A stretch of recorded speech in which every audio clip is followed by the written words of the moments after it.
Good evening. I'm Haylee Ficuciello with your Englebrook Independent News Federal Crime Report, bringing you the most significant federal cases across the southern east United States.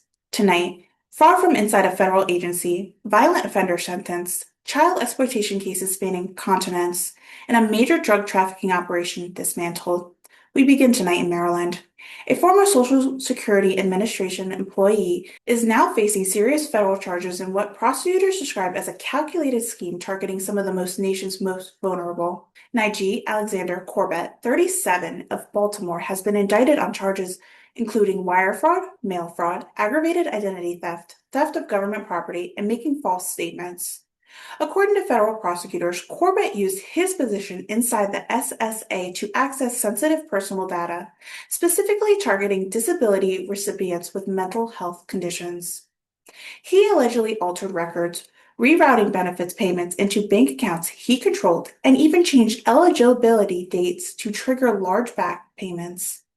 In just 2 months span, from February to April of 2023, authorities say Colbert stole more than $116,000 of supplement security income benefits. In a separate case, a convicted felon in Baltimore is headed to federal prison for more than 7 years after he was caught with a loaded ghost gun. Saquon Branch Green, 29, was sentenced to 90 months in prison after officers discovered a Polymer 80 handgun, and untraceable due to a lack of serial numbers, inside his vehicle. Police also recovered 100 grams of narcotics packaged for resale. Branch Green, already prohibited from possession of a firearm, was on probation at the time. In West Virginia, a federal jury has delivered a guilty verdict in a deeply disturbing case involving sexual abuse of a child, committing overseas by a U.S. service member. Dustin Stover Bowles, 42, of Hurricane, West Virginia, was convicted of aggravated sexual abuse of a child under 12. The crimes dated back to 2006, while Bowles was stationed in Germany with the United States Army. The victim came forward years later, triggering an investigation under the Military Extraditional Jurisdiction Act. 3 additional victims testified in trial. Bowles now faces a mandatory minimum sentence of 30 years in prison. Sentencing is scheduled for August. In Virginia, a repeat offender already behind bars has been sentenced again, this time for orchestrating a multiple fraud scheme from inside a jail. Raymond Anton Wench, 34, of Suffolk, received an additional 3 years of federal sentence for unemployment fraud, identity theft, and PPP loan fraud. Winch falsely claimed COVID-related job loss, collecting over $33,000 while incarcerated. He also used other inmates' identities to file fraudulent claims totaling more than $112,000. In another case, a Virginia man has been sentenced to 8 years in prison for receiving child sexual abuse material. George Anton Escobar was identified through a federal investigation into file sharing network. He admitted to downloading explicit materials involving a minor. And federal prosecutors have charged a woman in Charlottesville with witness tampering tied to an ongoing sexual exploitation case. Diana Orella Gomez is accused of threatening a minor victim, warning her to stay quiet or face public exposure of alleged assault videos. In Tennessee, a man has been sentenced to 28 years in federal prison for sexual exploitation of a 14-year-old girl. Patrick Bryant Hawley used online platform to coerce the victim into producing explicit content despite knowing her age. Meanwhile, a Tennessee manufacturer company has agreed to pay more than $2.5 million to settle an allegations tied to improper PPP loan eligibility.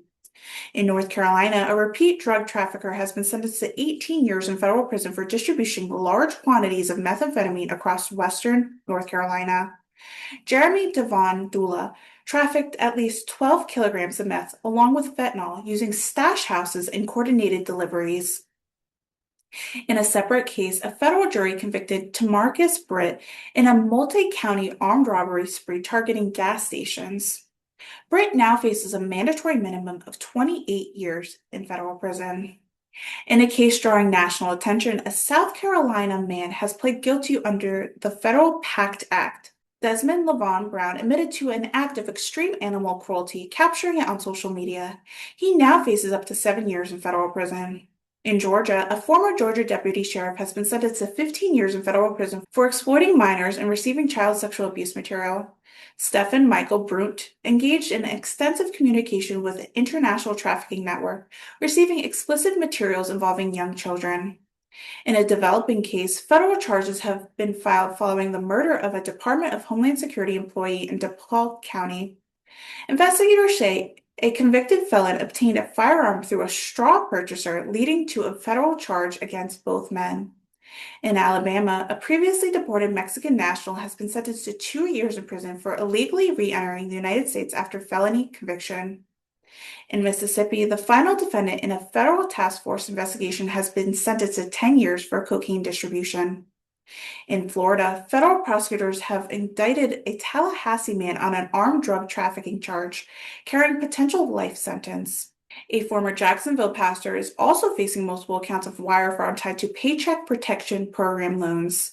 And in Tampa, a convicted felon has been found guilty in an armed robbery case identified through surveillance and digital evidence. From financial fraud and cyber-related crimes to violent offenses and crimes against the most vulnerable, federal authorities across Southeast continue to pursue justice at every level. These cases serve as a stark reminder federal law enforcement is watching, and accountability can come years after the crime. I'm Haylee Ficuciello with Englebrook Independent News. Stay informed, stay vigilant. Good night.